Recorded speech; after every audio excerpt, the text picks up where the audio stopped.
विदेश नीति हमारी असफल रही है। हमें दुख है कि जहां भारत का सम्मान दुनिया के कई देशों ने किया, लेकिन जब जरूरत पड़ी भारत को तो कोई देश हमारे साथ खड़ा नहीं हुआ। कोविड में हम लोगों ने थाली और क्या क्या बजाया, तो सरकार का सुनती है ना जनता। तो सरकार को ये फैसला लेना चाहिए कि अगले 10 साल में हम कोई चीन का सामान भारत में नहीं आने देंगे। क्या पहन के आए लोकसभा में बताओ, वही पहन के आया करेंगे। नहीं, लोकसभा में क्या पहन के आए बताओ, जो लोकसभा में पहन के आएंगे वही हमारी हर जगह ड्रेस होगी। पहले तो ये आपको स्वीकार करना चाहिए, दो अलग विषय हैं। सिंदूर ऑपरेशन में फौज के साहस का, फौज की बहादुरी का, फौज के पराक्रम का उनको हम बधाई देते हैं कि जिन परिस्थितियों में उन्होंने मुकाबला किया, और उन्हें अगर और मौका मिलता तो हो सकता था पीओके भी वो ले लेते। जहाँ तक पहलगांव का सवाल है, जब चर्चा पहलगांव पर होगी, उससे पहले भी ये घटना हुई है, आखिरकार उसकी भी जानकारी अभी जनता को नहीं मिली है। और आप तो जागरूक लोग हैं, पहलगांव में क्या हुआ और उससे पहले जो हमारे जवान शहीद हुए थे उसकी भी जानकारी और सच्चाई अभी तक नहीं मिली है। तो आखिरकार आतंकवाद और आतंकवादी घटनाएं बार बार क्यों हो रही बीजेपी की सरकार में, सवाल तो यही है।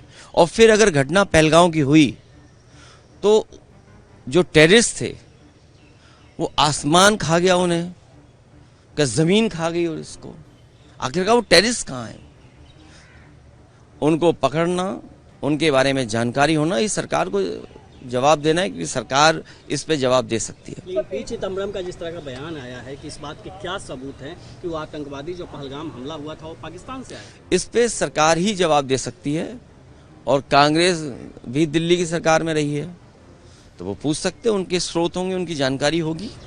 और एक सवाल सर, उत्तर प्रदेश के जो मुख्यमंत्री हैं, सबसे ज्यादा दिनों तक मुख्यमंत्री रहने का उन्होंने रिकॉर्ड कायम किया है। ये कोई रिकॉर्ड होता है?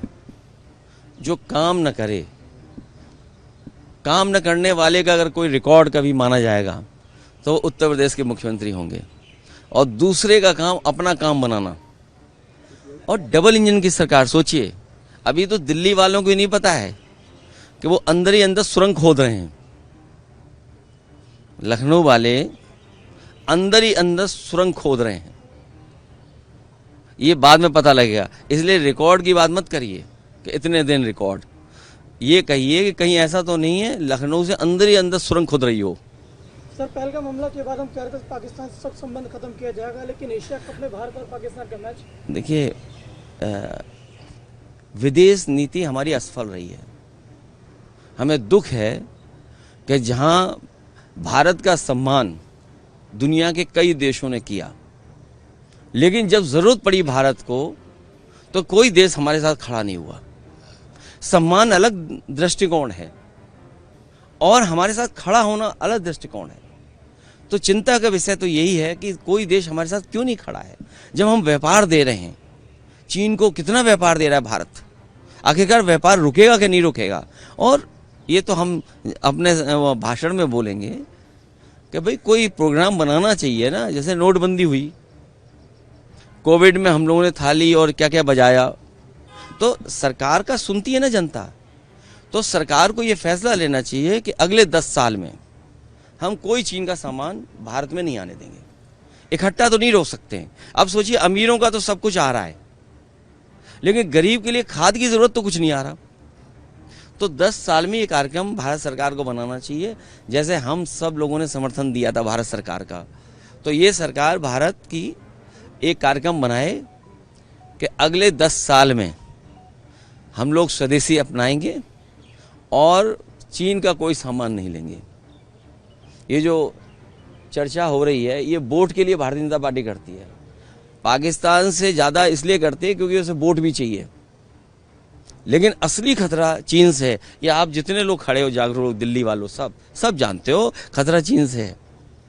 पाकिस्तान से तो है ही, लेकिन पाकिस्तान से ज़्यादा हमें चीन से खतरा है। इसलिए भारत सरकार एक कार्यक्रम बनाए, 10 साल में कोई भी चीन का सामान हम लोग नहीं लेंगे। आखिरी सवाल सर, कि आरएसएस प्रमुख ने कहा है कि देश का नाम ट्रांसलेट नहीं होना चाहिए, भारत का भारत ही रहना चाहिए। नहीं, हिंदुस्तान भी अच्छा नाम है। हिंदुस्तान बहुत अच्छा नाम है, हिंदुस्तान के नाम में कोई कमी नहीं है। और भारत भी होना चाहिए, इंडिया भी होना चाहिए। इंडिया के साथ कौन था? हम लोग तो भारत के साथ थे, हिंदुस्तान के साथ थे। इंडिया के साथ कौन था? ये जो कहते हैं ना नवाजवादी, सुना होगा आपने कभी कभी, हमारे लिए नवाजवादी कहते हैं। दिल्ली में भी कहा, यहाँ एक कोई सांसद है हमारे नवाजवादी कह रहे हैं। आपको उनको पता नहीं है, बीजेपी में नए आए होंगे हो सकता, या बीजेपी का इतिहास नहीं पढ़ा होगा उन्होंने। बीजेपी के जो सबसे पहले राष्ट्रीय अध्यक्ष बने, उनके प्रस्तावक 5 बार के नवाजी थे। और जब अधिवेशन हुआ उसका खर्चा भी कुछ लोगों ने उठाया था। ये विषय आप पर है, आप लोग रिसर्च करके सच जरूर जनता को बताना। सर, एक मौलाना ने सवाल ही उठा दिया था कि जिस तरीके से पहनावे को लेकर से वहाँ पर गए थे मस्जिद को लेकर, क्या पहन के आए लोकसभा में बताओ? वही पहन के आया करेंगे? नहीं, लोकसभा में क्या पहन के आए बताओ? जो लोकसभा में पहन के आएंगे वही हमारी हर जगह ड्रेस होगी।